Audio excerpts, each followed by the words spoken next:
भारत हमसायों के घर में आग लगाएगा तो शोले उस तक भी पहुंचेंगे। वजीर ममलिकत बराए खारजा अमूर हिना रबानी खर ने खबरदार कर दिया। कहा लाहौर वाकया भारत की तरफ से प्लान किया गया था और हुकूमत पाकिस्तान इस मामले को हर सतह पर उठाएगी। खित्ते में सबसे ज्यादा नुकसान दहशतगर्दी की वजह से पाकिस्तान को हुआ और भारत से बेहतर किसी मुल्क ने दहशतगर्दी से फायदा नहीं उठाया। भारत के खिलाफ डोजियर तैयार कर लिया है और इसे सलामती काउंसिल अरकान और यूएन सेक्रेटरी जनरल से भी शेयर किया जाएगा।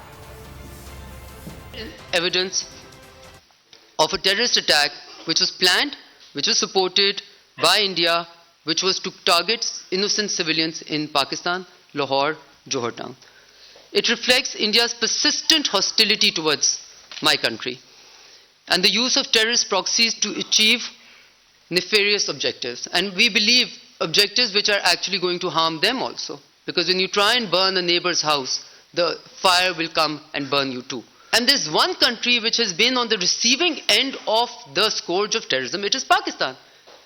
Yet the other country which is the source of terrorism in Pakistan continues to play the drum of being the victim of terrorism. अगर आपको ये वीडियो पसंद आई है तो हमारे चैनल को सब्सक्राइब करें और बेल आइकन को प्रेस करें।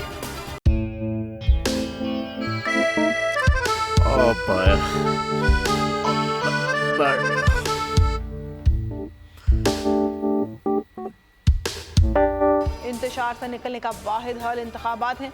हकीकी आज़ादी मार्च आज रवा। खबर आयत के मुताबिक अगर आप उसको ये रिपोर्ट दे दें तो मैं आपको 3-4 सीटें दे दूंगा। मौलाना खान साहब वो जो रिपोर्ट हमें दे दे और वो जो नीली पीली चैनल है वो लगाए।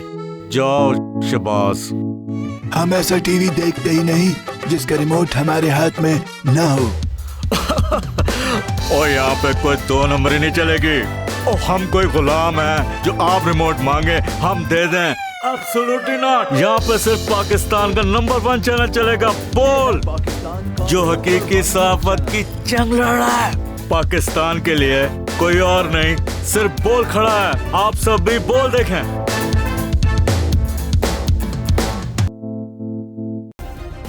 सब्सक्राइब करें और बेल दबाएं ताकि कोई खबर रह न जाए।